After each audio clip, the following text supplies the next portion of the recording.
Thank you for coming to the Palestine Center today for our event, Post-Election Entanglements, Israel, Palestine, and the Settlements. My name is Will Yeomans. I am a fellow here, working on communications, infrastructure, web-based technology, that kind of thing. We do have a new blog that I want to plug, PalestineCenterblog.org. Palestine Center blog, all one word, .org. Do check it out. We will have audio and video from this event up very shortly in case you want to see it again. Before we start, I want to ask you to please turn off your cell phones, mute them, turn them down, and you've been warned, so any violators will be harshly punished. Oh. So we're at a very interesting political juncture, it seems. After the Gaza offensive that we all witnessed from afar, we're left with many more questions, much more uncertainty. The political constellation appears in flux. We have a new American president who's done some interesting things, made some interesting moves, but has a much bigger crisis here at home to take care of. The Israeli political order is far from clearly settled, as the recent elections have demonstrated to us. We will see an intricate series of negotiations starting soon with coalition building, and again, there's a lot of questions stemming from that.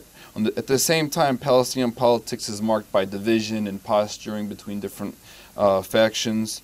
So out of this, we have more than a few questions. I know in D.C. it's often better to have positions than to have questions, but I think we have to admit what Secretary of Defense Rumsfeld once said, that we have many unknown unknowns. Thankfully, though, we have many constants that we can consider. Our speaker today will shed light on an expanding constant and look at where it fits in the road ahead. So I'm glad to welcome Gershom Gorenberg, the author of Accidental Empire, Israel, and the Birth of the Settlements, 1967 to 1977. This book was based on previously unpublished documents and extensive interviews. The Accidental Empire presents a strikingly new picture of Israel's post-1967 history, of major Israeli leaders, and of Israel-U.S. relations. His previous book, The End of Days, Fundamentalism and the Struggle for the Temple Mount, portrays the role of religious radicalism in the Mideast conflict. As a commentator on Middle East affairs and the interface of religion and politics, Gershom has appeared on 60 Minutes, Nightline, Dateline, Fresh Air, CNN, and BBC. For many years, he was the associate editor of the Jerusalem Report. Now he's a senior correspondent for the American Prospect. He has written for the Atlantic Monthly, the New York Times Magazine, the New Republic, Mother Jones, and in Hebrew for Haaretz. He blogs also, like many prolific writers do. His blog is at southjerusalem.com, southjerusalem.com. So please help me welcome Gershom Gorenberg.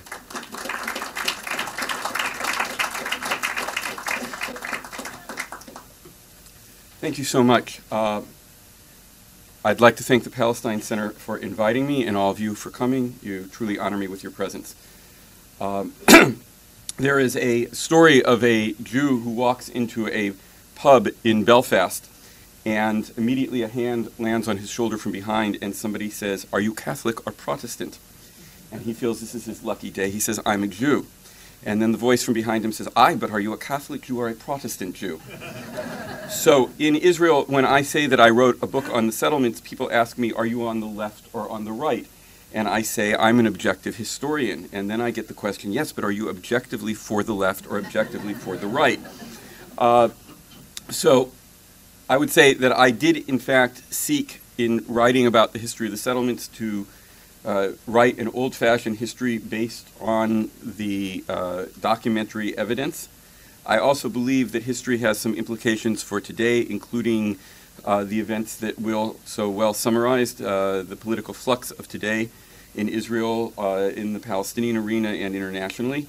I will try to relate to both of those things in the history and the current situation, following the example of one of my college professors who used to speak very quickly, and when we asked her why, she said, "Because I have too much to say in too little time. I will probably be speaking too quickly, but since this is all digitally recorded, you can just slow it down afterwards and listen to it again." the advantages of the 21st century.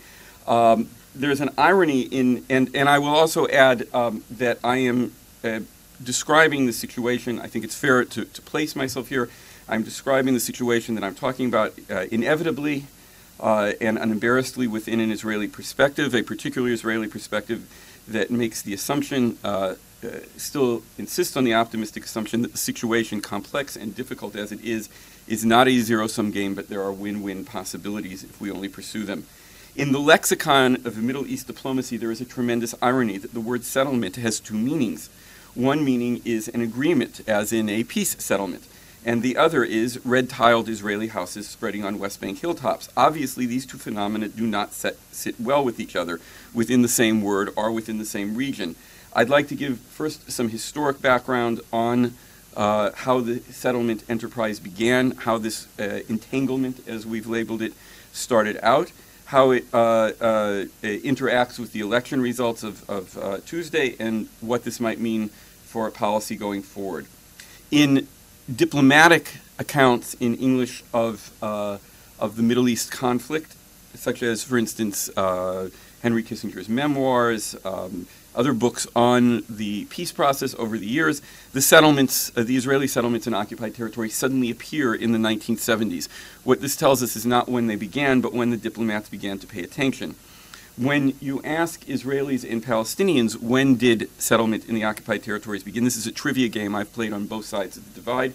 You get several answers. For instance, a very common answer is that it began in 1977 when a political turnaround happened in Israel. The Labor government was voted out of power, and the hard right under Menachem Begin and the Likud came to power for the first time, and many people associate that with the beginning of settlement. Those with better memory will tell you that in 1975, at a village called Sebastia in the northern West Bank near Nablus, there was a confrontation between the radical religious movement Gush Emunim and the Rabin government, the first government of Yitzhak Rabin. The Rabin government opposed settlement in that area, in the densely populated mountain ridge area of the West Bank. Thousands of young pro-settler activists gathered in this spot in a field near Sebastia and demanded to create a settlement. The government backed down, and that public confrontation sticks in many people's mind as the beginning. Those with a longer memory and a greater ability to hold on to trivia will tell you that in 1968, Rabbi Moshe Levinger led a group of Orthodox nationalists who spent the Passover Seder in a hotel in Hebron, in the city of Hebron in the southern West Bank, and then refused to leave, staying on in defiance of the Eshkol government, of Levi Eshkol's government then in power. This date, by the way, April 1968, as the beginning of settlement, is one that often occurs in Palestinian chronologies of the occupation. And the real news addicts, the kind of people who remember, the political equivalent of the people who remember baseball batting averages from the 30s, will tell you that in September of 1967, the Orthodox kibbutz of Kfar Tzion was established, or perhaps re-established, in the hills between Bethlehem and Hebron. Kfar Tzion had been a kibbutz that was established in 1943. It fell in 1948 during the War of 1948, a day before the end of the mandate and the establishment of the State of Israel.